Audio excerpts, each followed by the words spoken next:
I want to thank you so much for coming out to spend some time with us to learn a little bit more about the services that we offer in the healthcare neighborhood.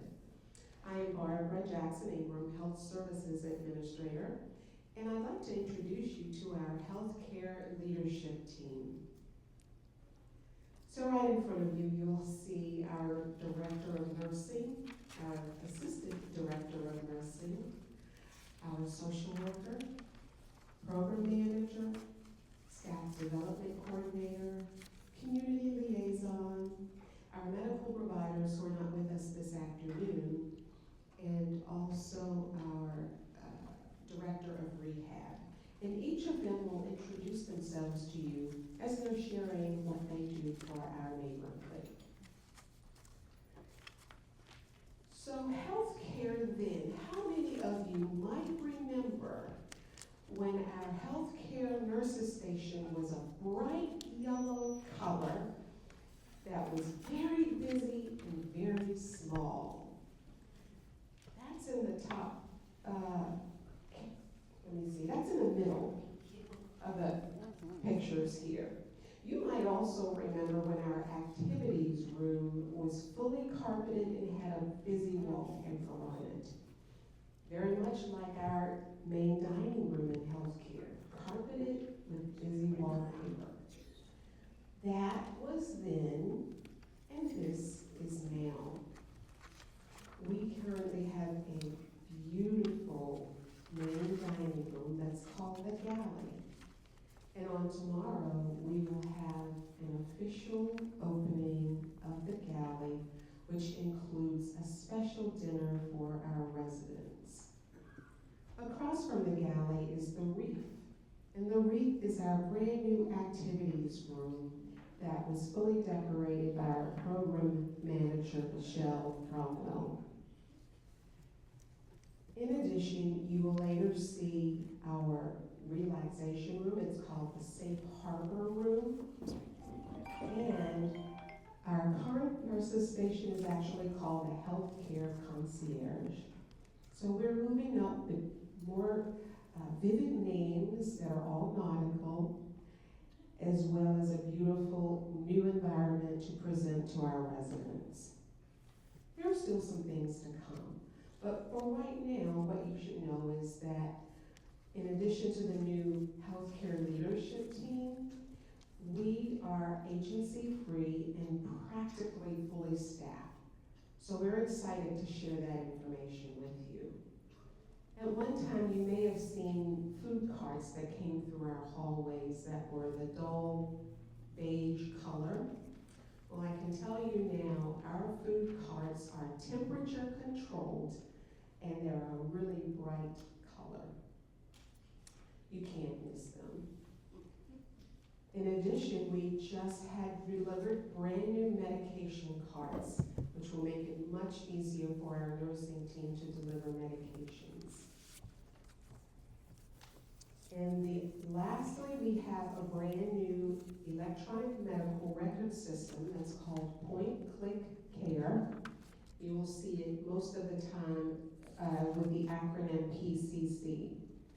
And our new electronic medical records allows us to do things very easily and much quicker. So that's what's going on right now in terms of the environment and some of our new equipment. What's still to come is the Sky Atrium, which replaces what was called the Compass area.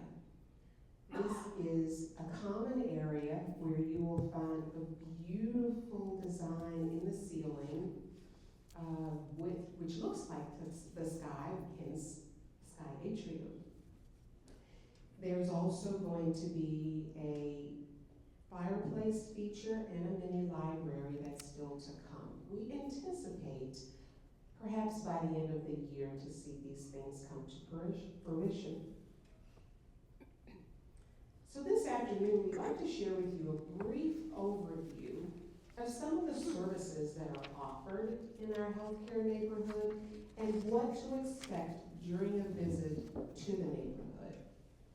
You'll also learn what we're doing now versus previously in terms of new systems and trainings.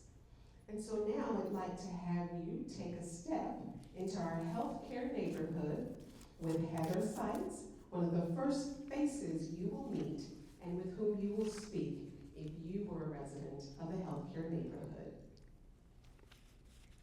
All right. So in our healthcare neighborhood, we actually have a couple different ways to be admitted. So we have our skilled nursing, which we also, not only do internal residents. For our skilled nursing, we also do direct admission to our skilled nursing. We also have respite care, which you have the ability to come into healthcare and actually have your nursing needs met, as well as your medication needs, and receive therapy, not as intensive as our skilled nursing. However, it is still about 3 to 5 times a week. We have our long-term care admissions. So if you're transitioning to a higher level of care, we're able to accommodate those admissions, and then we also have our hospice care admissions. So my job, when you come in, I get to either follow you from the hospital into our healthcare center or help gather all the information for your long-term stays. But I also do your insurance verifications. That includes, Medicare Part A, Part B, any of your Med Advantage plans, as well as, your secondary plans if you have them. So any therapy needs, you'll also be going through me before you actually see our therapists. Once you come into the healthcare center, you'll actually sit down with me, or I'll come to your room, and we'll actually fill out a healthcare admission agreement. That is actually done electronically now on our PCC system. It's very easy, user-friendly, and I can email you a copy of that agreement once it's signed. Okay. So before you arrive, there's a lot of things that are going on behind the scenes. Our rooms are prepared, they're cleaned by housekeeping, all maintenance concerns are addressed prior to your arrival. Everything is sanitized, all the equipment that you will need during your stay will be in the rooms. We'll have an interdisciplinary team meeting, which includes nursing, dietary, activities, and our social services, just so they are aware of the needs that you are going to have when you come in. So everybody is on the same page, and it makes for a very easy admission process.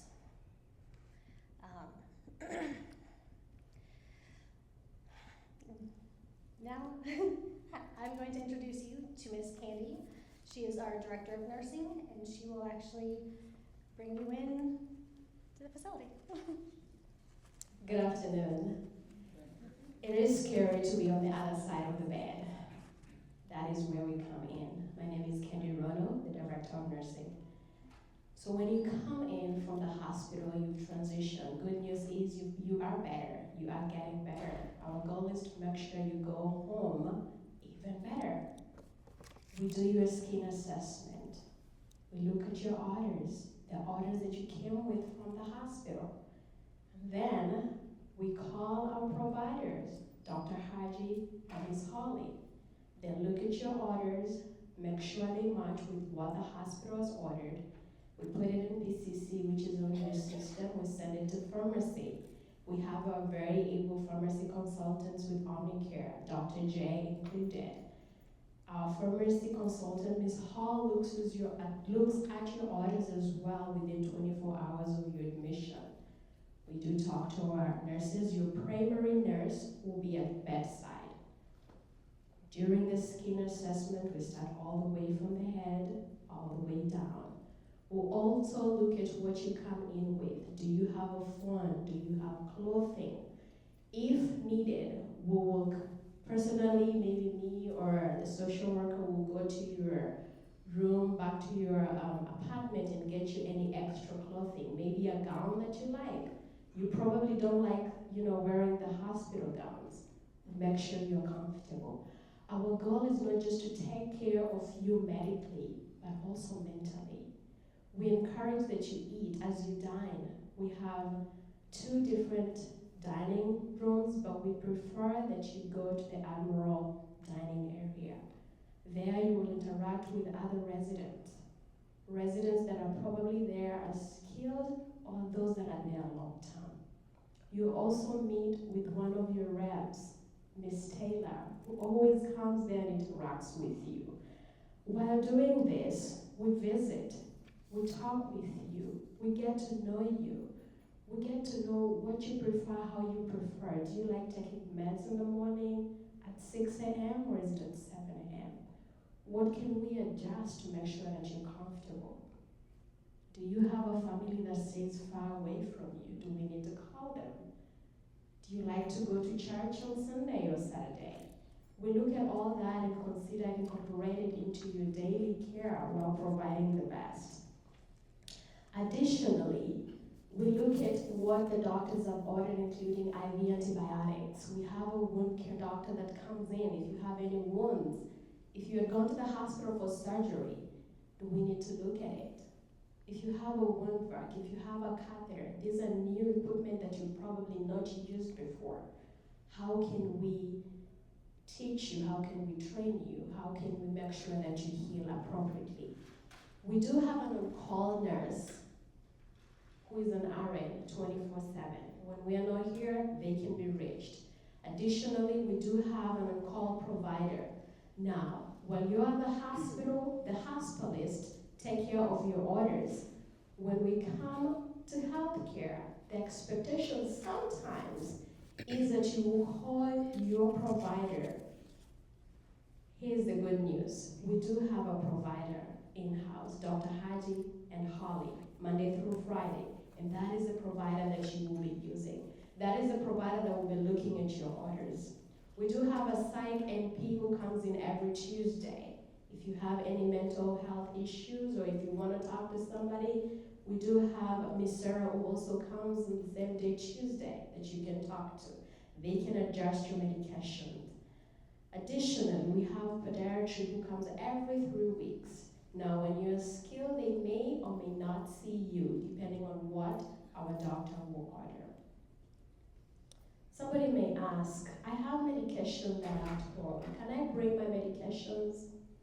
Are they in a bottle? We do have to follow state regulations and they have to be bubble wrapped. That is why we have Omnicare, and they are trained to make sure that we meet all regulatory aspects of the medication that we provide.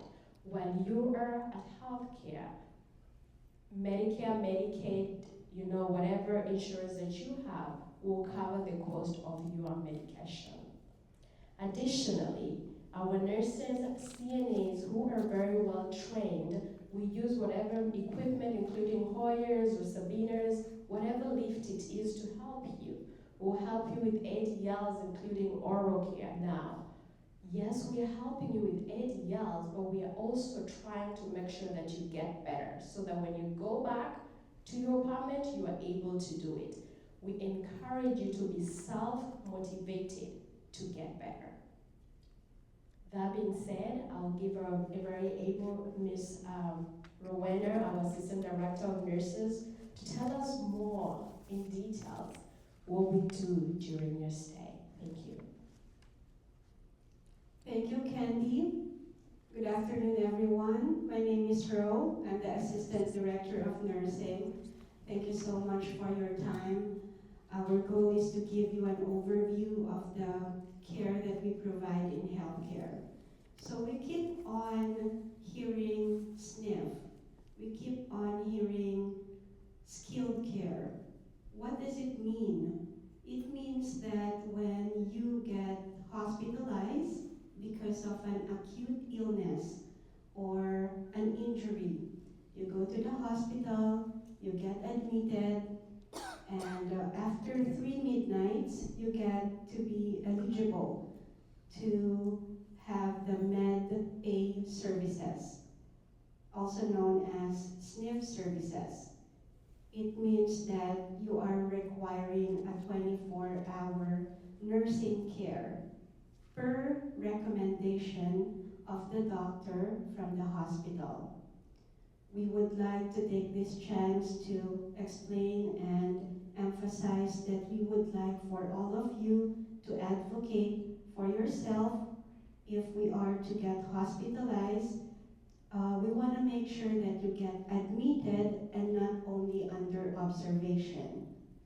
The meaning is that to be eligible for these services, the hospital needs to admit you for 3 midnights.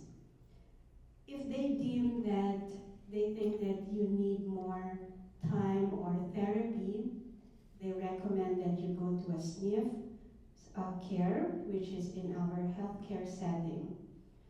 We provide services. We have 24-hour nursing care. Other services that we provide includes wound care, medication management, monitoring to make sure that you progress. Our goal is to bring you back to go back to your prior level of function. Discharge you back to your apartment and prevent hospitalization. Mostly, this is just short term. We work hand in hand with the therapy team to determine, that you are safe for discharge. So that's what it means to be under SNF care. This is a very important time because we require your participation. We have to be doing our therapy every day because it is regulated. If we plateaued or we are not making progress, we have that risk to be cut from the Medicare Part A. So everybody gets to have 100 days, but it is dependent on your progress and your insurance. So our goal is to continuously do your therapy every day. We will manage the medical conditions. Rehab will do their part, and then we will determine when it's time for discharge and go back to your apartment. I would like to introduce you to our Director of Rehab, Amanda. Can we get the name of that individual, the last three? You, yes. Row. Your name? My name, sir, is Ro Cadsab, C-A-D-S-A-B. Thank you. Hi everyone, my name is Amanda Kaufman. I am the Director of Rehab. I just want to talk to you a little bit about the therapy that we provide, the differences between the Part A therapy that you've heard about and the Part B therapy, which is considered outpatient. So we provide physical therapy, which focuses on mobility, transfers, and gait. Speech therapy, which focuses on cognition and swallowing.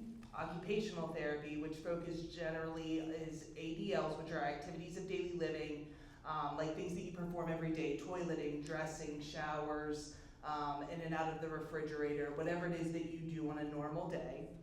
All of our therapists are certified and licensed.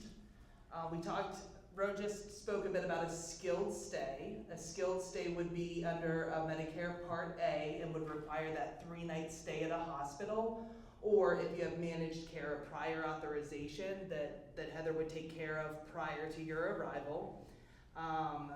So for those types of stays, you would have therapy 5 times a week, and those evaluations are performed in the first 24 to 48 hours of your arrival to the healthcare setting.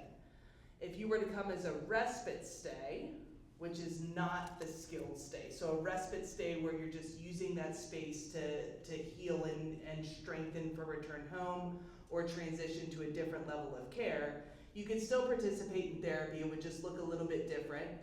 We would require a doctor's order, and then we would have to run an additional insurance verification. So a couple things would go on the background here, but we would be able to pick you up for therapy, but that therapy would look more like maybe 3 times a week rather than the 5 times a week.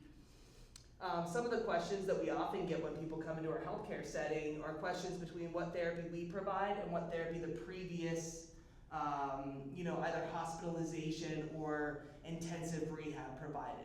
So I want to be clear that in a hospital setting, therapy is often every day, maybe even 7 days a week, but those sessions are much shorter, maybe 10 to 15 minutes, very quick, in and out.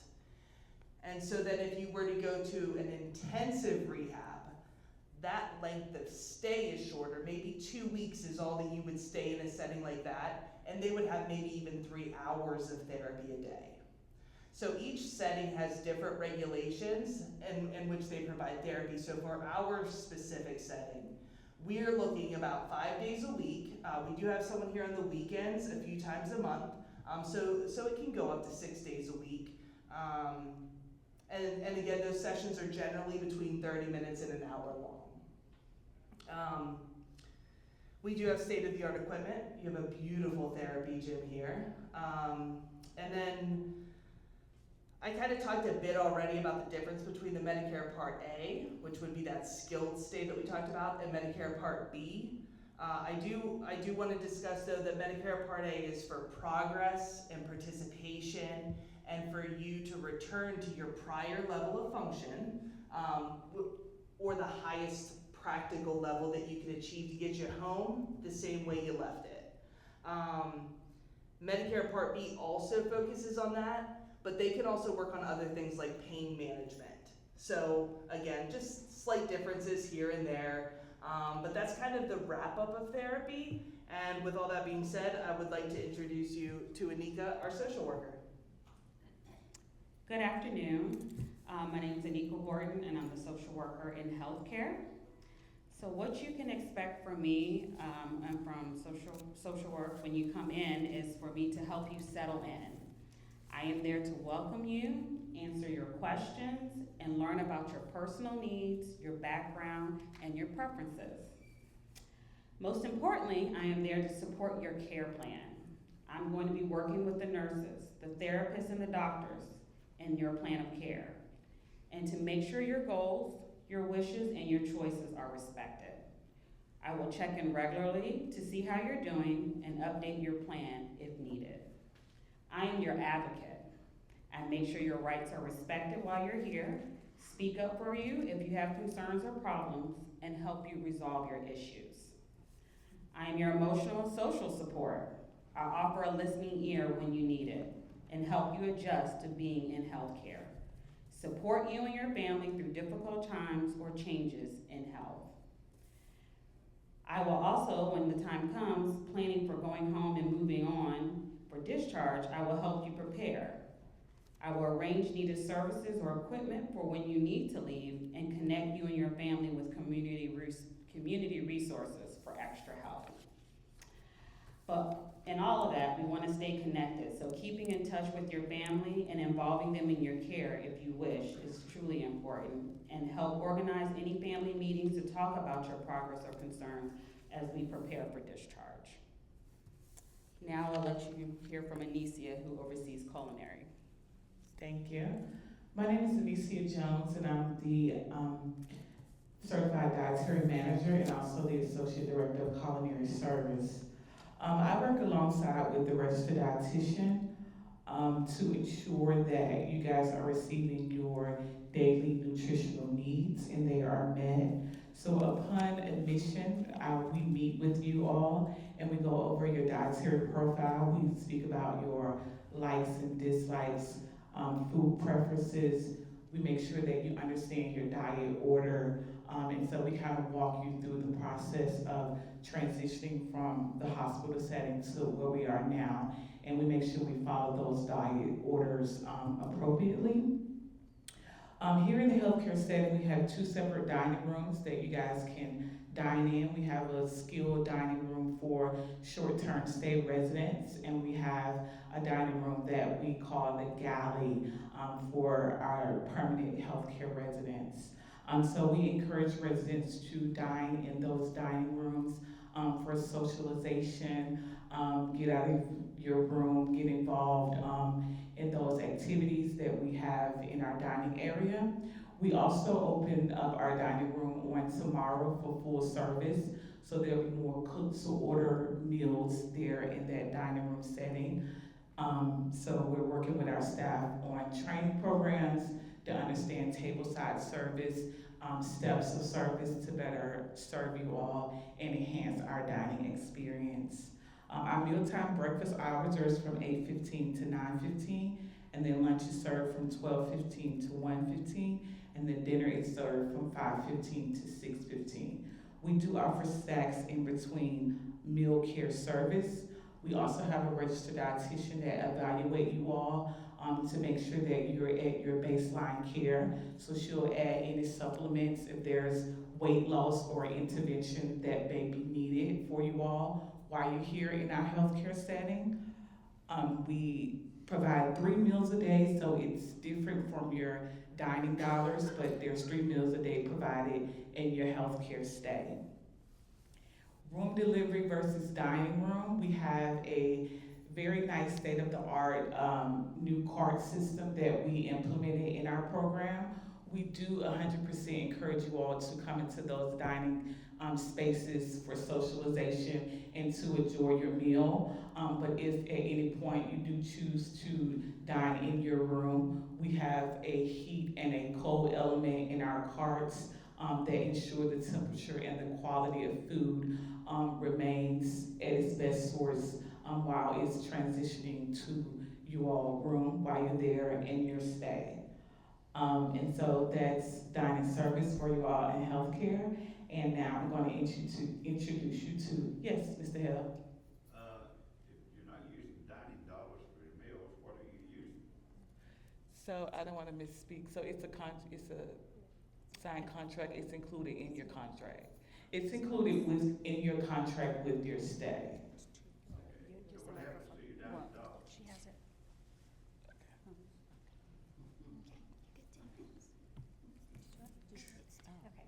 For our independent residents, you typically have a meal plan, okay? And that meal plan is either a full plate or a half plate. And no, it's, I believe, 1 meal a day.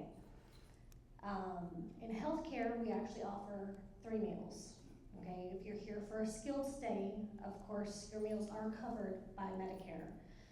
If you're here for long-term, then of course your meal plan is going to be adjusted and you may see an increase for the extra 2 meals. But what happens to the dollars? I mean, In healthcare, the dollars are no longer, but I go into healthcare with dollars. yes, sir. Those dollars just disappear. I do believe that Miss Amanda from our business office is here, if she would like to come let you guys know. Hello. Unfortunately, the dining dollars do end once you enter healthcare. So when I come back out in the middle of the month, how do I know what I have? It would be prorated. Prorated?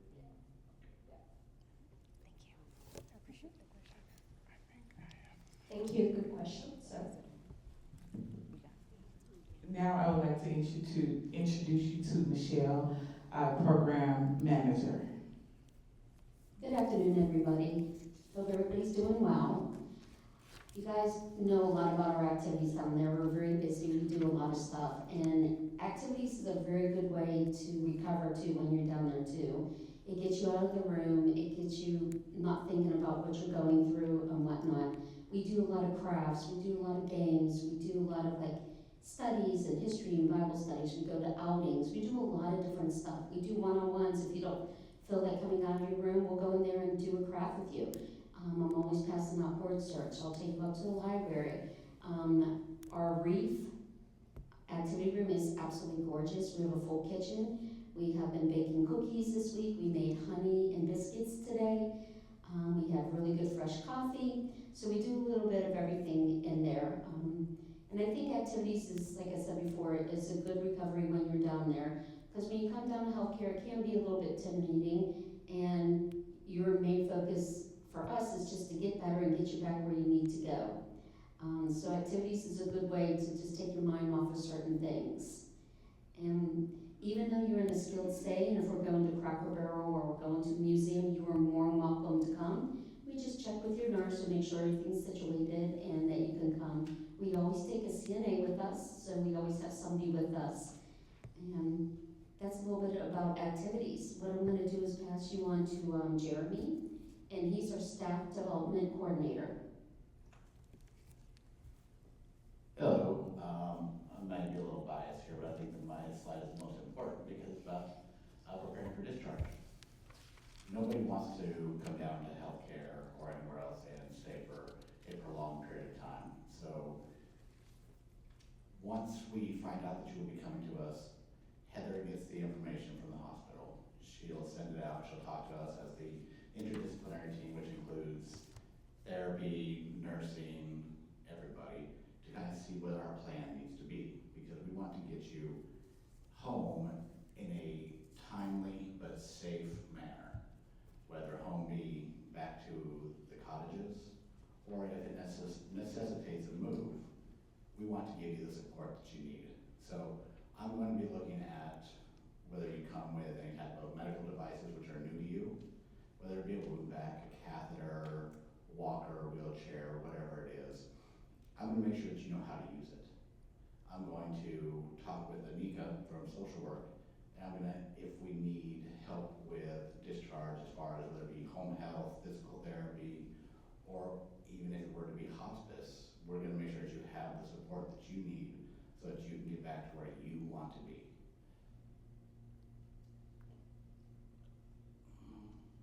So we're going to make sure that you have all your follow-up appointments as well. So whether that be just a PCP, cardiologist, whoever, you're going to make sure that you have your medications. Some people will get the actual pills, some will get hard strips, some will get them sent to the pharmacy. It just kind of, there's multiple factors that play into that. We're going to make sure that you get to where you need to be, get what you need, and it goes with you. When you're down in the healthcare unit, I would highly suggest anybody that's there, participate in as many things as possible. Get yourself up and moving and try to get stronger and get out of there as quickly as possible, because then you'll be home, you'll do better at home. Everybody does. If you've ever been in the hospital and you have people coming in at midnight to wake you up to get your blood, to get your vital signs, whatever it may be, you don't have to do that when you're at home. Use your resources. Use Miss Sally over here, your liaison. She comes and talks to me all the time about residents and families and concerns, those types of things. And we all work together. Our goal is to get you home as quickly, but as safely as possible. So I think that's about it. So I'm going to open it up to any questions. Who is the dietitian up there? Anicia is the, thank you. I'm the certified dietary manager, which I work alongside with the registered dietitian. She's here once a month, but she answers any questions via text message or email on a daily basis. So she's not here every day or 5 days a week? No, she's not. So if my diet needs to be changed, who changes it? So the dietary manager is something that we adopted here for the organization as to be the person that's here daily to answer any dietary need. I'm certified through state board to hold that credential. So I have the credentials and the education to answer day-to-day questions, and we only need the dietitian for consults. In addition to that, if your diet needs to be changed, the doctor or the provider, which will be Dr. Harji or Holly, who are usually here Monday through Friday, will approve your order and it will be changed. After that, we'll communicate with Anicia and make sure that it's updated on their end as well. Thank you, good question.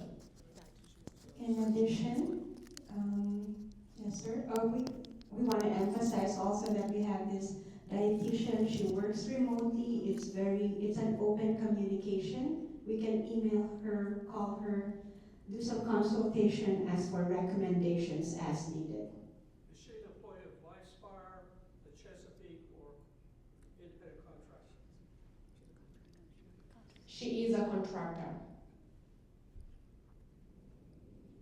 Thank you so much for the questions. Anything else? Yes, ma'am.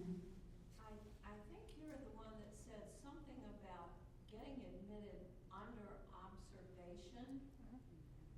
Somebody told me, and I don't remember exactly what it had to do with, but I was advised if I ever went to the emergency room and got admitted, be absolutely sure they didn't put me in, quote, under observation. What happens if I get sent to healthcare here at the Chesapeake under observation? Does that mean Medicare is not going to cover it? That is correct, ma'am. How do you stop that from happening if they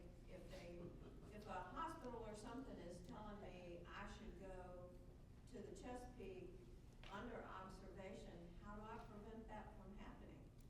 So I work very closely with all of case management at every hospital here in this area. And we do advocate for you guys to be actually admitted under an inpatient stay. If it does not, come into an inpatient stay and they only keep you under observation, and they still suggest that you come into the healthcare center for a skilled stay, but you're not qualifying for that skilled stay because they only had you as observation, then we'll bring you in under a respite stay. Okay, so you're still able to get that therapy.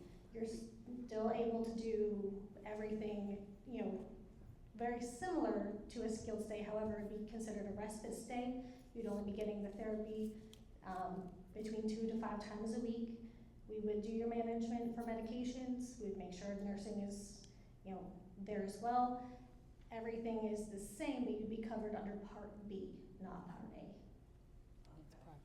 To answer your question, ma'am, I would really encourage for all our residents that when they get to the hospital to advocate for themselves and say that they need to be admitted if needed and not just under observation. We can simply ask the nurses or the caregivers over there because Heather is following up with the case managers, but we also have our residents who are there and saying, am I just under observation or am I admitted or inpatient? So we have to ask those questions while we're at the hospital. Okay. So push for being admitted, not put under observation.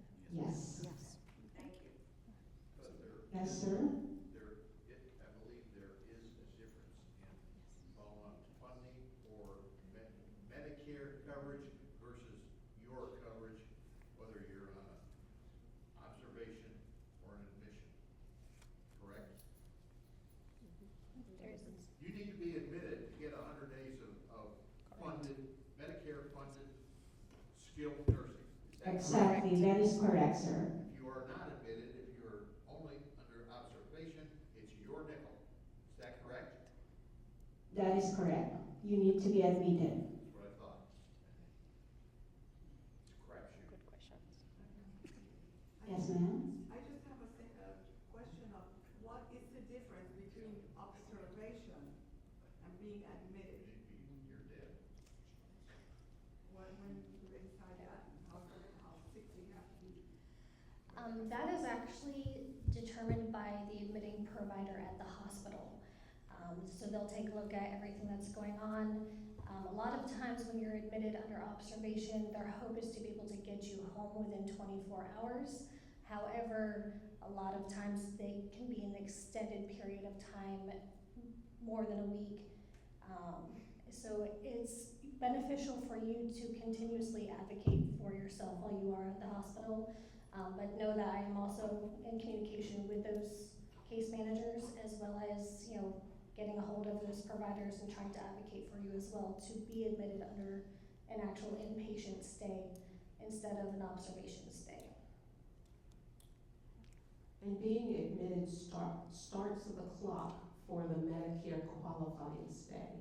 If they say you are admitted, that begins the qualification for your Medicare A stay.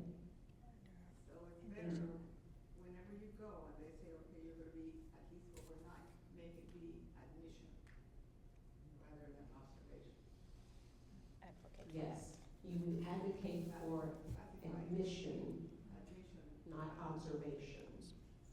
Is that difficult to do? Is it, will my doctors be reluctant to tell me, yeah, you can be admitted, or I want you to be under observation? Is it difficult to change his mind or not? It is pretty difficult because it is a call that the hospitals can make because they are the ones that are providing the care. They are incentivized by the federal government to not admit because that is one way that they try to contain costs. Unfortunately for you, it really cuts your benefit from Medicare that you're entitled to.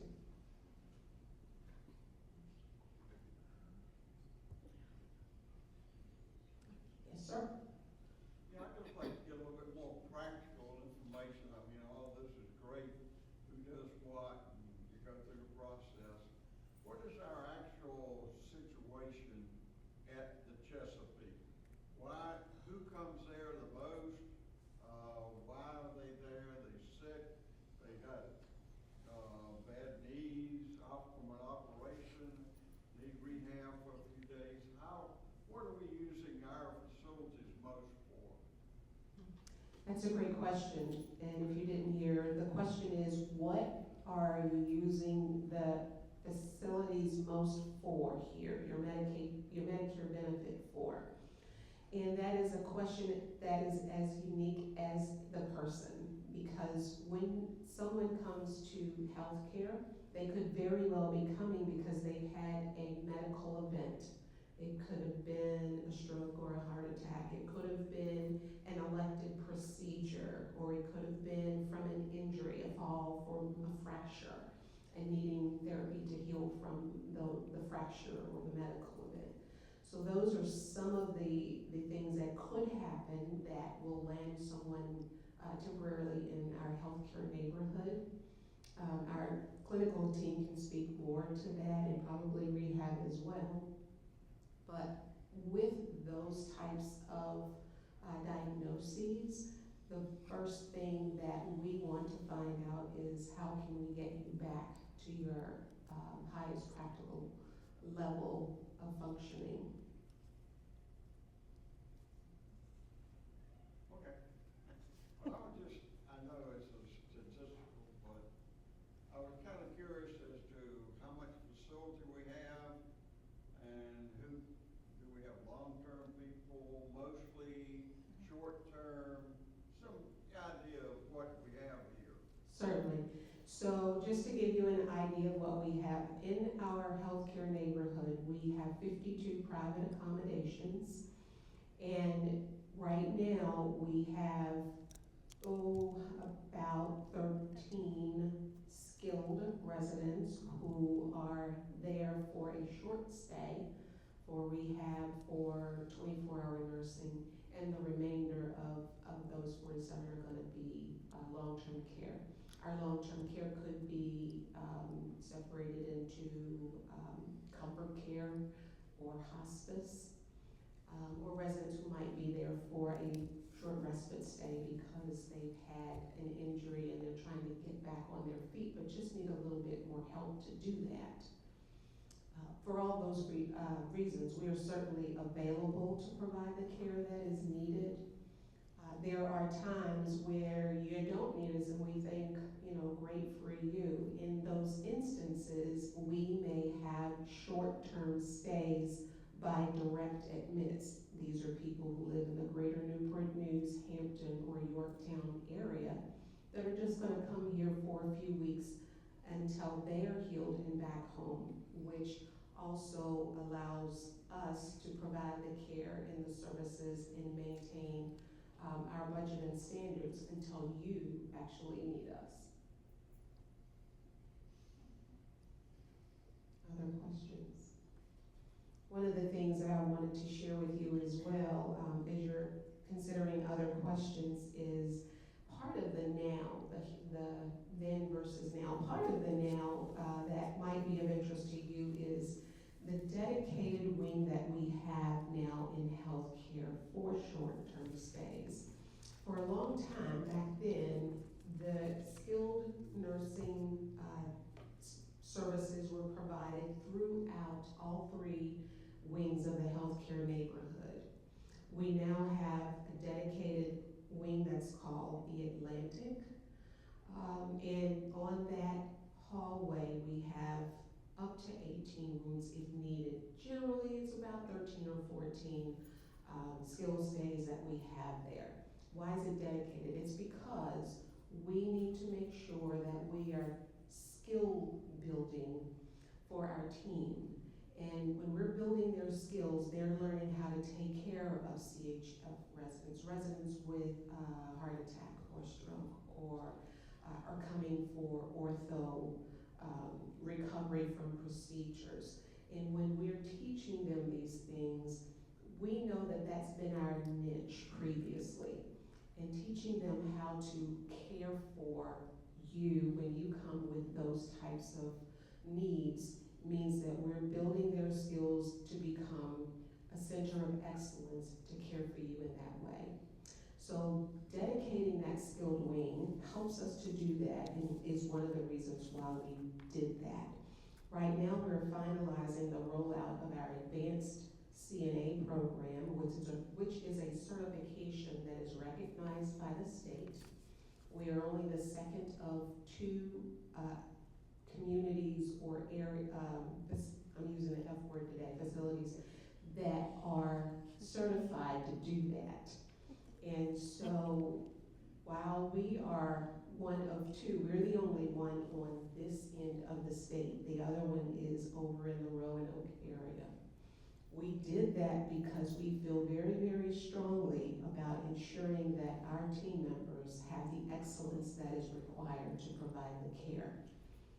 Around in our neighborhood, there is no other place for them to get that type of education. And because we're pathfinders, we're going to make sure that they get it so that they provide what we need for our residents here. That's for our CNAs.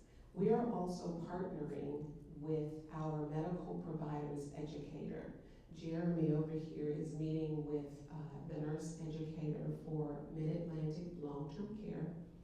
And they are working on a program now for our nurses, much like the CNAs, but they're getting their skills built in those same diagnoses. We already have the wherewithal to provide the skills for residents living with dementia, and that training is already started.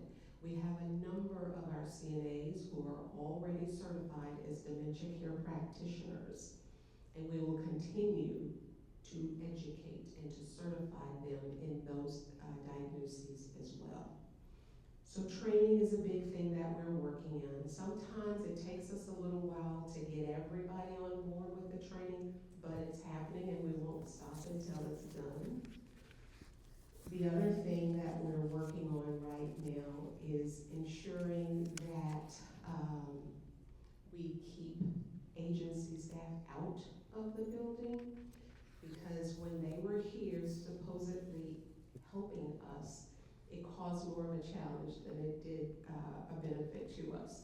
So we want to make sure that as we're training and as we continue to grow our teams, you're going to see a significant improvement in the way that they provide the care and the standards that they're meeting. The other thing that we are evaluating right now is our call light equipment. We want to ensure that the equipment is functioning properly, and we're already working to ensure that through our reports from call light response times, that our team is really looking at and responding even quicker than we have. And we've noticed and heard significant differences now in the response times. We are continuing to work on that. We're proud of the fact that we don't hear that as much as we used to, because that has been a focus for us.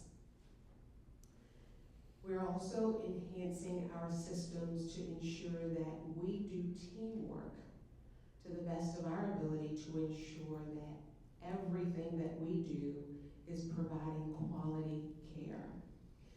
We are in the process now of working on a program that will help us to improve our quality measures even more so than what they are now. We've always had a focus on quality measures because when we see good quality measures, we know that we're doing our job, and now we want to surpass that. We don't want to just be a 5-star or whatever.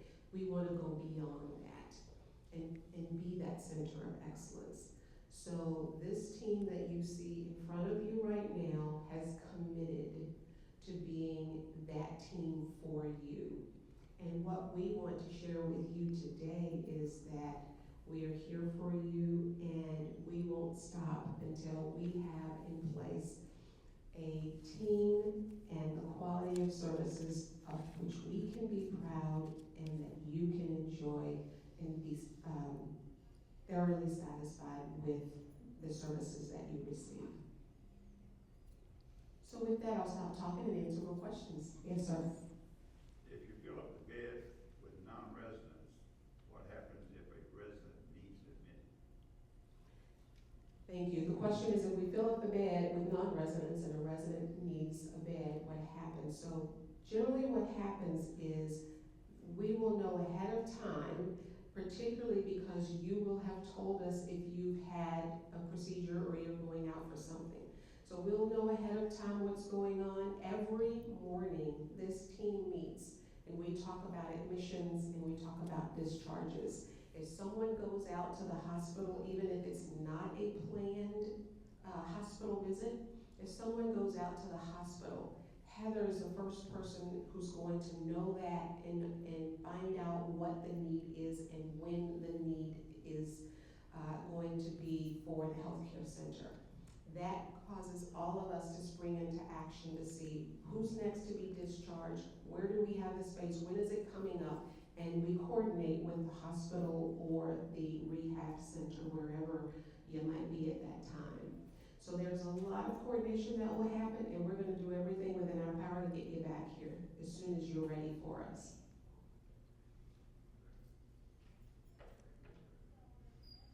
Other questions? Yes, ma'am. If we're in a hospital expecting to come back to the Chesapeake in healthcare, and we're sensing that somebody is talking the bad thing about under observation, and we know that, is Heather the person we need to contact? She sure is. Okay. Most likely, I will be in contact with you Okay. before that happens. Okay. So you'll be aware of everything prior to coming to the healthcare center. I'll be writing your name down. Yes, ma'am. Yes, ma'am. Ms. Nancy, did you have a question? Some of us in the back could not hear the response. Could not hear any of it. People in the back could not hear that. What she had asked is, if you were admitted in the hospital under an observation status and they're recommending for you to come to the healthcare center, how would you be aware? That is actually where I would be in contact with you by phone call. I'll be either reaching out to you, or if you do have a power of attorney, I'll be reaching out to them as well to make sure that everybody is aware of the type of admission you have at the hospital, and if we're anticipating you to be admitted to the healthcare center, what that's going to look like.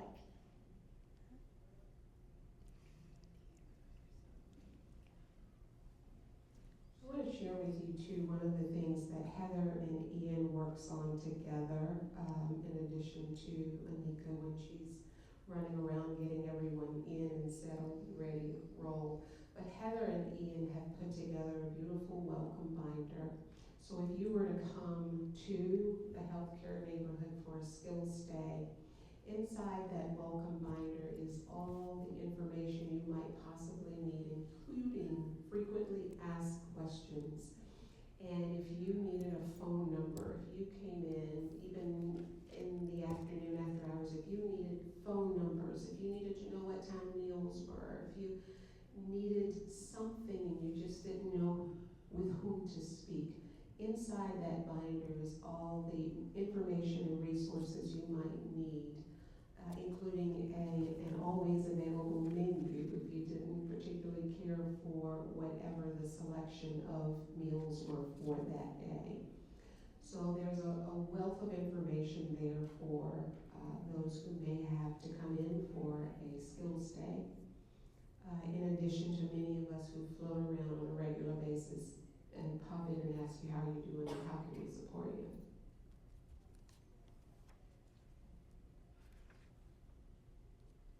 Amanda, would you like to add anything?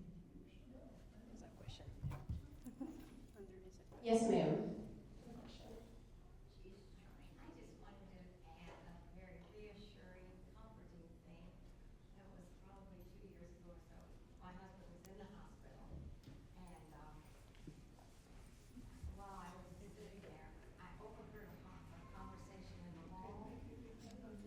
I just wanted to say that a comforting story from our own experience with the hospital and the relationship to Chesapeake. My husband was in the hospital, and I overheard a conversation in the hall, and it was a nurse or somebody, I don't know who was talking to who, but they were talking to somebody here in healthcare. And they were wanting healthcare, I think, I don't know who initiated this, the call. I just heard the call, but I think it was initiated by the Chesapeake. And they were telling the hospital staff was telling them when they expected my husband to go home. And you guys were getting prepared to receive him back there to healthcare if he needed to go. And it was just, I overheard it, and it was so comforting. I just knew that we were being looked after by this place, and that we were, and they were getting ready to receive him and to make sure there was room for him. And it was just so comforting. Thank you so much. Thank you for that great feedback. Like the name suggests, health care. We take care of your health. Thank you. Other questions? I've been in and out of the hospital recently and haven't been in touch with you all. Should I have called or anything? I think it's perfectly fine to call, give her a call, and just let her be on the lookout just in case. Because had you needed us, she would have made sure that no one got a bed but you when you needed it. So it's always a good idea to say, hey, I'm going out, or I'm already out, I don't know if I'll need you or not, but here I am. And then we'll make sure to reserve that bed. Good question, thank you.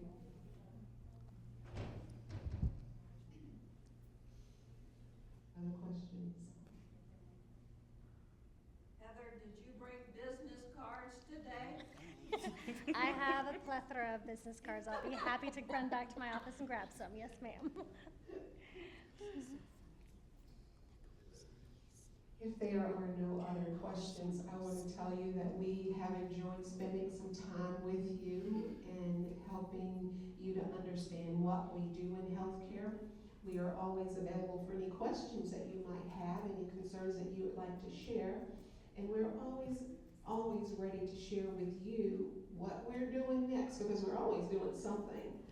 So we want to continue to grow and to do better and better, and to offer services that are beyond what you've seen before in a healthcare neighborhood. We are the ones who want to be the pathfinders. We are the ones that we want everyone to think about as the example, the model of healthcare.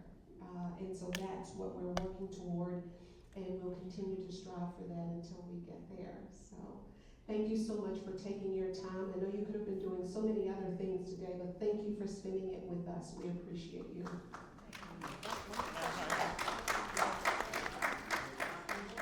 Copies of the slides be available, and can you make them available on a as requested basis?